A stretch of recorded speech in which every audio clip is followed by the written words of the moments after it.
بصراحة أنا ندمت إن أنا ما عملتش الطريقة دي من زمان. طريقة فظيعة. يلا مع بعض نشوف الفيديو. يلا.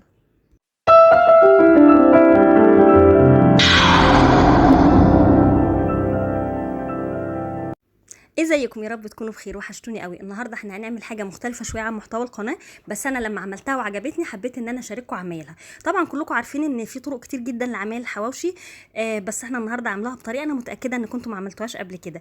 يلا جاهزين معايا تشوفوا الاكله جديده ومختلفه وموفره جدا جدا، وسهله وسريعه. حواوشي الفراخ هنعمله مع بعض خطوه بخطوه، وهوريكم ازاي تعمليه وتطلعيه بطريقه ممتازه. هتعمليه مش عايزه اقول لك كل يوم. يلا نبدا. بسم الله الرحمن الرحيم. اول حاجه هنجيب معانا كيلو صدور فراخ او نص كيلو، طبعا تبع الاسره بتاعتك. وهنجيب معانا كمان زي ما انتم شايفين كده معانا ليا ربع كيلو ليا او دهن. لو عندك دهن اللي هو بتاع اللحمه ده بيودي الحواوشي ده في حته تانية خالص. طبعا انا عاملاه صدور بس، ممكن عشان خاطر اللي ممكن انت تعمليه صدور وراك، ممكن تعمليه وراك بس، المهم فراخ مخليه وخلاص. طبعا اللي او الدهن دوت الصدور عادي مفيش مشكله. بقطع بقى الصدور صغير خالص، وهجيب اللي معايا واقطعها برضو صغير زي ما انتم شايفين بالشكل ده اهوت. وبعد كده بقى اجيب الكبه بتاعتنا وابدا افرم فيها الفراخ. طبعا قطعتها صغيره عشان تتفرم بسرعه. بحط طبعا الكبه عندي صغيره فبحطه على كذا مره، كل مره بحط مع الفراخ حته دهن. بعد كده بقى هنجيب الخضار بتاعنا زي ما انتم شايفين كده، فلفل احمر وفلفل اخضر، وتحطي قرن شطه حامي كده عشان يديله طعم جميل زي ما انت شايفه كده. وبعد كده احنا قطعناه اهوت، حطيته في الكبه وفرمته طلع بالشكل دوت.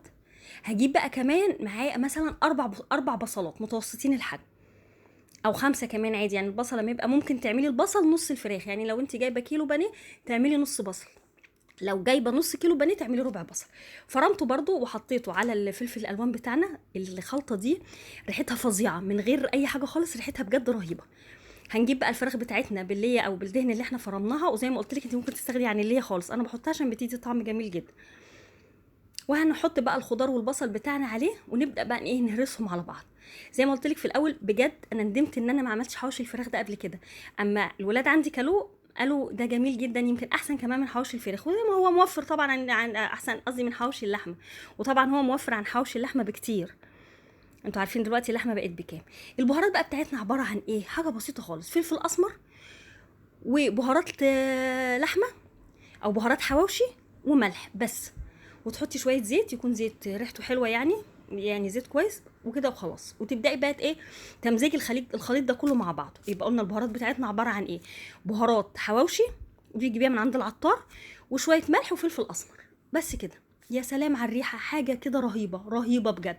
وتجيبي بقى العيش. طبعا العيش اصلا هو العيش صغير، ما بتحتاجيش تقولي عايزه عيش صغير، العيش صغير اصلا يعني.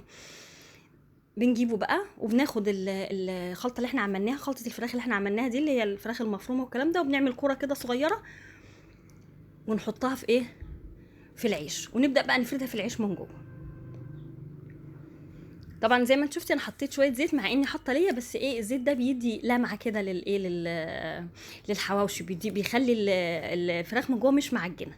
بعد ما بخلص العيش بحط الفراخ في العيش، بروح جايبه الفرشه بتاعتي ودهنه وش الرغيف زيت، عشان دوت الزيت ده هيخليه احمر كده وشكله جميل.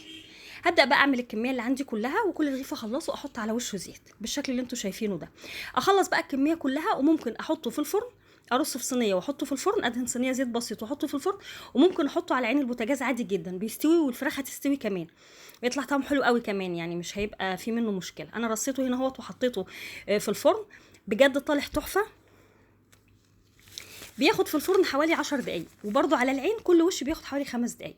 بيطلع بالشكل الجميل اللي انتوا شايفينه دوت، مقرمش كده من بره وطري. وطبعا لو عايزه تزوديه شويه، يعني مثلا تديله بقى شويه طعم او حاجه، ممكن تحطي قبل ما يستوي، تحطي على وش الفراخ موتزاريلا وتحطيه في الفرن، برده هيطلع تحفه جدا. لكن انا عملته بطريقه ان هو يكون مش مكلف خالص.